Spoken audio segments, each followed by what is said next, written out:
ബഹുമാന്യരെ, ഇന്ത്യയിലെ മറ്റ് സംസ്ഥാനങ്ങളിൽ നിന്നും കേരളത്തെ വ്യത്യസ്തമാക്കുന്ന ഘടകങ്ങളിലൊന്ന് പൊതുവിദ്യാഭ്യാസ രംഗത്ത് നാം കൈവരിച്ച നേട്ടങ്ങളാണ്. അടിസ്ഥാന സൌകര്യങ്ങളിൽ പുലർത്തുന്ന ഉയർന്ന ഗുണനിലവാരം, യോഗ്യതയും കഴിവും കൊണ്ട് മികവ് പുലർത്തുന്ന അധ്യാപകർ, വിദ്യാഭ്യാസത്തിന് ജനങ്ങൾ നൽകുന്ന പ്രാധാന്യം എന്നിവയാണ് അതിനുള്ള കാരണങ്ങൾ. അതോടൊപ്പം സർക്കാർ വിദ്യാഭ്യാസ മേഖലയിൽ നടത്തുന്ന നിക്ഷേപവും നിരന്തര വിലയിരുത്തലും പൊതുവിദ്യാഭ്യാസ മേഖലയുടെ മുന്നേറ്റത്തെ സഹായിക്കുന്നു.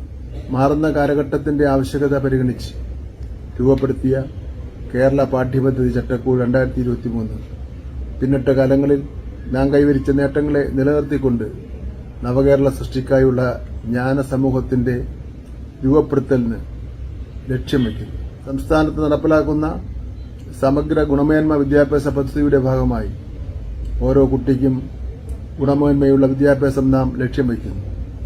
മധ്യവേനൽ അവധിക്ക് ശേഷം സ്കൂൾ തുറക്കുകയാണ്. കുട്ടികൾക്ക് പരമാവധി സൌകര്യങ്ങൾ ഒരുക്കുന്നതിൽ പൊതുവിദ്യാഭ്യാസ വകുപ്പ് പ്രത്യേകം ശ്രദ്ധ ചെലുത്തിയിട്ടുണ്ട്. വലിയ മാറ്റങ്ങളിലൂടെയാണ് പുതിയ അധ്യയന വർഷം കടന്നുപോവുക. അതിനായി അധ്യാപകർക്ക് മികച്ച പരിശീലനം നൽകിയിട്ടുണ്ട്. വിദ്യാർത്ഥി കേന്ദ്രീകൃതമാകും നമ്മുടെ സംവിധാനമെന്ന് ഞാൻ ഉറപ്പു പറയുകയാണ്.